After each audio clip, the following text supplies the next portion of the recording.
सुप्रभात प्रिय विद्यार्थियों, कक्षा 4 हिंदी विषय में आप सभी का स्वागत है। बेटा, हमने अपनी व्याकरण पुस्तक कोपल का पाठ 1 भाषा, लिपि और व्याकरण पढ़ लिया है और उसको समझ भी लिया है ना। और अब बारी है बेटा इसके पुस्तक अभ्यास की, बुक एक्सरसाइज, है ना।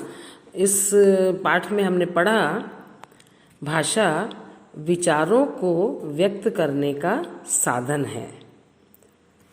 और भाषा के कितने रूप होते हैं? भाषा के 2 रूप होते हैं, लिखित और मौखिक। एक तीसरा भी होता है बेटा, सांकेतिक रूप, लेकिन आज कई विद्वान इस चीज़ को नहीं मानते। लेकिन अगर जैसे इशारा करके किसी को अपन बुलाने का इशारा करते हैं तो वो भी एक भाषा ही है। और लिपि ध्वनियों को व्यक्त करने वाले चिन्हों का संयुक्त स्वरूप है। लिपि चिन्ह होते हैं, हम जो अपनी भाषा को लिखते हैं ना, उसके चिन्हों को अपन लिपि कहते हैं। हिंदी भारत की राजभाषा और राष्ट्रभाषा है। हिंदी की लिपि क्या है? हिंदी की लिपि है देवनागरी। और हिंदी दिवस अपन कब मनाते हैं? हिंदी दिवस अपन 14 सितंबर को मनाते हैं। और व्याकरण वह शास्त्र है जो भाषा के शुद्ध उच्चारण, लेखन व पठन में सहायक है। हम सही तरीके से शुद्ध उच्चारण, सही शुद्ध लेखन और शुद्ध पाठन तभी कर सकते हैं जब हमें व्याकरण का पूर्ण ज्ञान हो। इतनी चीज़ें अपन ने पढ़ ली थी बेटा। अब अपन पुस्तक अभ्यास करेंगे, बुक एक्सरसाइज। निम्नलिखित प्रश्नों के उत्तर दीजिए।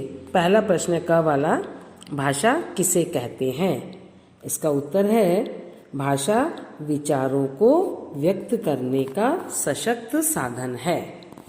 ख वाला है भाषा के कितने रूप हैं? इसका उत्तर है भाषा के 2 रूप हैं, लिखित और मौखिक। ग प्रश्न है बेटा, हिंदी की लिपि कौन सी है? इसका उत्तर है हिंदी की लिपि देवनागरी है। घ प्रश्न है हमारी राष्ट्रभाषा का नाम क्या है? इसका उत्तर है हमारी राष्ट्रभाषा का नाम हिंदी है। उसके बाद है बेटा अंग प्रश्न, लिपि से आप क्या समझते हैं? इसका उत्तर है वे ध्वनि चिन्ह जिनके द्वारा भाषा को व्यक्त किया जाता है उन्हें लिपि कहते हैं।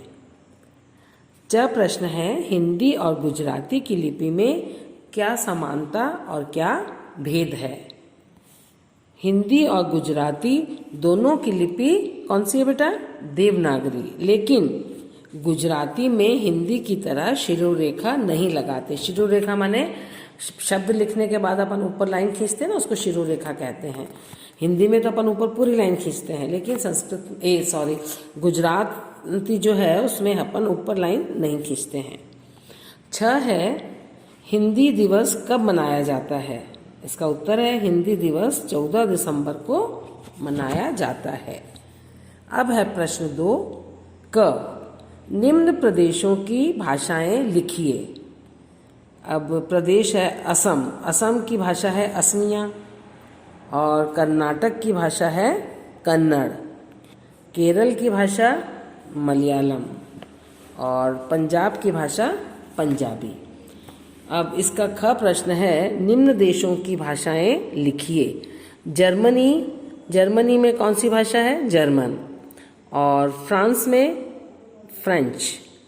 और रूस में कौन सी भाषा बोली जाती है? रूसी। और जापान में जापानी। ग प्रश्न है निम्न भाषाओं की लिपियां लिखिए। अंग्रेजी की लिपि है रोमन। और पंजाबी की लिपि है गुरुमुखी। गुजराती की लिपि है देवनागरी। और अपनी हिंदी की भी देवनागरी ही है। प्रश्न 3 है निम्न वर्ग पहेली में 5 भाषाओं के नाम छिपे हैं, ढूंढकर लिखिए। सबसे पहले आ जाएगी बांग्ला, दूसरे नंबर पर मलयालम, फिर है उड़िया, फिर है तेलुगु और हिंदी। ये 5 भाषाएं इस वर्ग पहेली में से हमने लिखी हैं। अब है बेटा प्रश्न 4, सही विकल्प चुनिए। क वाला है विचारों को व्यक्त करने का साधन है, माध्यम जो है, साधन माध्यम एक ही बात है, विचारों को व्यक्त करने का माध्यम है व्याकरण, लिपि, भाषा और संकेत। तो सही उत्तर है भाषा। नंबर 3 पर आप टिक करेंगे। ख वाला है देवनागरी में लिखते हैं हिंदी, पंजाबी, अंग्रेजी, उक्त सभी। देवनागरी में हम हिंदी लिखते हैं। नंबर 1 पर आप टिक करेंगे। अब है ग प्रश्न, अंग्रेजी की लिपि है गुरुमुखी, फारसी, रोमन और देवनागरी। तो रोमन अंग्रेजी की लिपि है। नंबर 3 पर आप टिक करेंगे।